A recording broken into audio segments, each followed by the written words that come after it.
नमस्कार, शिल्पा होम किचनमध्ये सर्वांचं मनापासून स्वागत. आज आपण खमंग आणि खुसखुशीत असे भोपळ्याचे तिखट घारगे कसे बनवायचे ते बघणार आहोत. अतिशय साध्या आणि सोप्या पद्धतीने हे घारगे बनून तयार होतात. हे घारगे 5 ते 6 दिवस टिकतात, त्यामुळे प्रवासात खाण्यासाठी सुद्धा तुम्ही घेऊन जाऊ शकता किंवा मुलांच्या टिफिनमध्ये सुद्धा देण्यासाठी छान पर्याय आहे. तर चला तर मग सुरुवात करूया. इथे मी गॅसवरती एक पॅन घेतलाय आणि पॅनमध्ये 1 चमचा तेल घेतलंय. आता यावरती आपण भोपळ्याचं किस हा भोपळा मी किसून घेतलाय. तर याचं किस आपण यामध्ये टाकून घेऊया. तर हे साधारण 1 ते 1.25 कप इतका भोपळ्याचा किस आहे आणि हा किस आपण मंद गॅसवरती किंवा मध्यम गॅसवरती 4 ते 5 मिनिटं छान परतून घ्यायचंय. भोपळ्याच्या किसमध्ये डायरेक्ट पीठ न ॲड करता हे असं 4 ते 5 मिनिटं छान परतून घ्यायचं. अगदी मऊ होईपर्यंत शिजवून घ्यायचं, म्हणजे जेव्हा आपण घारगे लाटतो त्यावेळेस अगदी व्यवस्थित लाटता येतात आणि घारगे तेलामध्ये जेव्हा सोडतो तळण्यासाठी तेव्हा ते फुटत नाहीत, व्यवस्थित फुलतात. तर हा किस अगदी मऊ होईपर्यंत शिजवून घ्यायचं.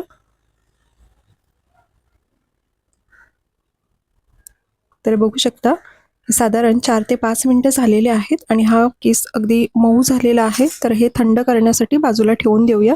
तर यासाठी आपल्याला वाटण लागणार आहे. तर त्यासाठी काय काय लागणार आहे ते बघूया.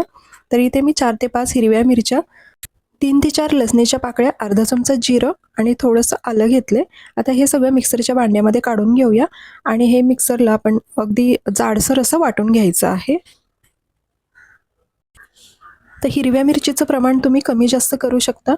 तुम्हाला तिखट पाहिजे असेल तर थोडं प्रमाण वाढवू शकता किंवा कमी पाहिजे असेल तर थोड्या मिरचीचं प्रमाण कमी करू शकता. आता हे जे आपण भोपळ्याचा किस शिजवून घेतला आहे तो एका बाउलमध्ये काढून घेते, म्हणजे लवकर थंड होईल.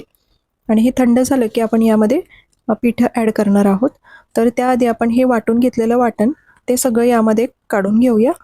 त्यानंतर इथे मी 1 कप गव्हाचं पीठ घेतलेलं आहे आणि पाव कप तांदळाचं पीठ घेतलेलं आहे. तांदळाचं पीठ वापरल्यामुळे हे घारगे अगदी खुसखुशीत बनतात. त्यानंतर पाव चमचा हळद, 1 चमचा धणे जिरे पावडर, अर्धा चमचा ओवा, चवीपुरतं मीठ आणि बारीक चिरून घेतलेली कोथिंबीर. आता हे सगळं यामध्ये ॲड केलं आणि व्यवस्थित असं हाताने मिक्स करून घ्यायचं. त्यानंतर इथे 1 चमचा सफेद तीळ वापरणार आहे. तीळ वापरल्यामुळे घारगे अगदी खमंग आणि खुसखुशीत बनतात आणि तीळ दिसायला सुद्धा खूप सुंदर दिसतात. तर त्यामुळे 1 चमचा तीळ वापरले आहेत आणि आता पिठाचा गोळा करून घेतलाय. आता यामध्ये थोडंसं मी तेल ॲड केलंय आणि अगदी व्यवस्थित असं मळून घ्यायचं. पीठ मळताना अगदी घट्ट मळायचं आहे. पीठ मळताना पाण्याचा वापर करायचा नाही. जेवढं मावेल तेवढं पीठ आपण यामध्ये वापरणार आहोत. तर 1.25 कप पीठ मी जे घेतलं होतं तेवढं मला पुरेसं वाटलं.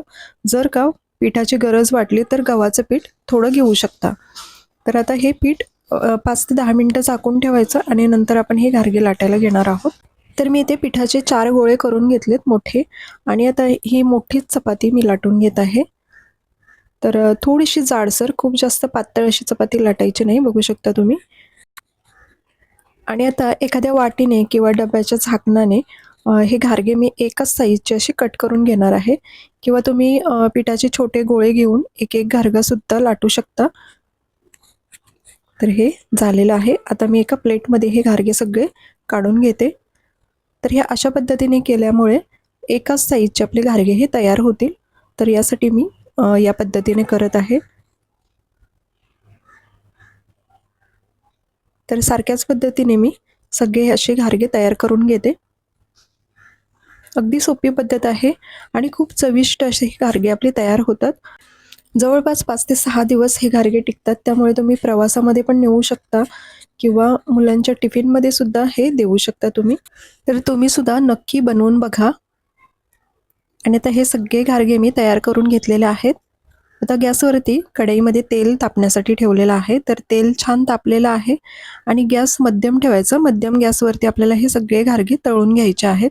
खूप जास्त मोठा गॅस करायचा नाही, कारण आपल्याला हे घारगे अगदी खमंग आणि खुसखुशीत तयार करायचे आहेत. तर छान असं मध्यम गॅसवरती हे तळून घ्यायचे. बघू शकता एक घारगा आपला मस्त टम्म फुगलेला आहे आणि आता गॅस थोडासा कमी करून हे छान दोन्ही बाजूनी शेकवून घ्यायचंय.